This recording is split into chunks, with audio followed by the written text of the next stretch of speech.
Le trésor découverte maintenant pour la dernière étape de notre beau voyage dans le Gers, au cœur de la Gascogne, à la rencontre aujourd'hui de 3 femmes passionnées. Audrey, elle est éleveuse de porc noir, Sandrine et Nathalie, qui ont repris, elles, le domaine viticole familial. Les trésors du Gers, c'est avec Nabila Tabouri, Loïc Lemoigne et Daphné Aïssoun.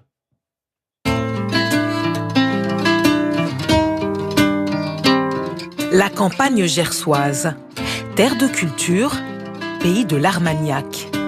Une tradition agricole que les femmes viennent bousculer. Elles sont vigneronnes ou éleveuses, des domaines très masculins qui doivent désormais compter avec elles.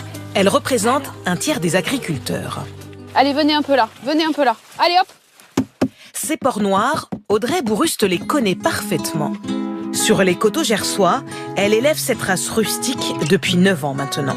Fais-la avancer. Allez là. Ce matin-là, avec Victoire, sa fille de 5 ans, l'éleveuse s'assure que tout va bien. Tu sens? Moi non, mais toi peut-être que tu sens. Car certaines de ses truies sont pleines. On privilégie le bien-être animal depuis... En fait, c'est une race qui est très rustique, qui adore vivre en extérieur, mais il ne faut pas trop psychologiquement les perturber parce que ça peut avoir des grandes répercussions en fait, et sur les portées et sur leur qualité de vie tout simplement. Attention. La campagne, Là, tu vois, peut-être que tu t'es un peu appuyé trop sur elle. l'élevage, Audrey Bouruste connaît bien. Elle a grandi sur cette terre qui appartenait à ses parents, producteurs de vaches à viande. J'ai une aversion pour les vaches. J'en ai trop vu, j'ai vu beaucoup de contraintes. Je voulais voir autre chose, je voulais découvrir autre chose. Et voilà, peut-être que d'avoir été trop retenue ici, finalement, je me sentais un peu un fil à la patte. Alors à 20 ans, elle fuit le Gers pour Paris. 10 années dans la communication. Elle travaille avec des stars et fréquente le festival de Cannes. Passer du tapis rouge à un élevage de porcs, il fallait oser. Si elle l'a fait, c'est pour lui, Benoît Bouruste. Il va falloir les appeler les autres. Oui. On va éparpiller un peu. Son futur mari cherchait à se reconvertir après une carrière de joueur de rugby de haut niveau. Je pense qu'elle l'a fait par amour, parce qu'elle savait très bien que moi j'aimais bien le Gers. Elle voulait que je voulais à tout prix revenir dans le Gers. Et voilà, et après, c'est ce qui fait qu'on s'est lancé là-dedans. Je me suis prise au jeu, en fait. C'est moi qui ai fait les formations au départ, chez d'autres éleveurs, puisque Benoît jouait encore au rugby. Et ils font tout eux-mêmes, de l'élevage à la transformation et la vente de charcuterie. Leur exploitation L'appel du ventre. est aujourd'hui l'une des plus grandes du département. Le couple ne regrette pas sa reconversion. Et tant pis si parfois les tâches sont un peu ingrates. C'est pas glamour, c'est pas les paillettes, c'est tout sauf ce que j'ai connu avant. Là, pour le coup, la totale parité est respectée. Là, on a la même tenue, on est à égalité. Je suis là pour l'aider. C'est pour ça qu'elle m'a pris un peu costaud et gros. Non, c'est pas vrai. C'est qui le patron? C'est elle. C'est moi. Oui. Ah oui, c'est elle, oui. Je reste le patron quand même. Oui. Comme dans toute équipe, il faut un capitaine.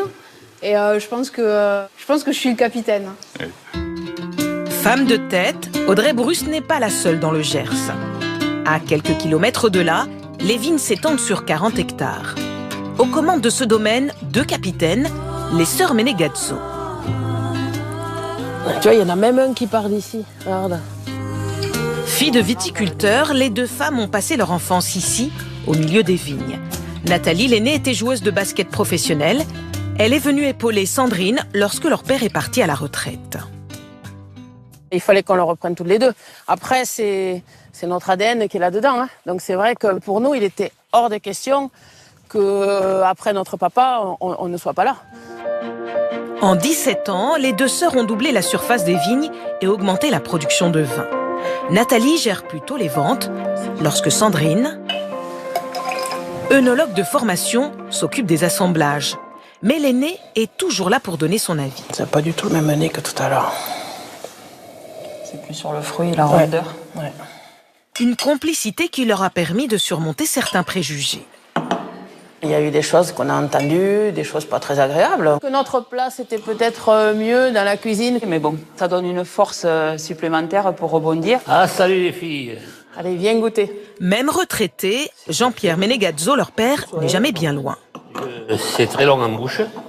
Voir ses filles reprendre le domaine a été un soulagement. Oui, c'est flatteur. Félicitations, c'est bien. Merci. J'en ai entendu de tout, oui, moi aussi. Oui. C'est vrai qu'on me disait, bon, ça va pas aller loin, ça va capoter. Et puis non, au contraire, ça marche encore mieux, alors il n'y a pas de raison. Vous ressentez quoi, vous, du coup, vous êtes soulagé, vous êtes content? Soulagé, oui, heureux surtout. Voilà. Pourquoi? Et parce que ça marche bien, c'est tout.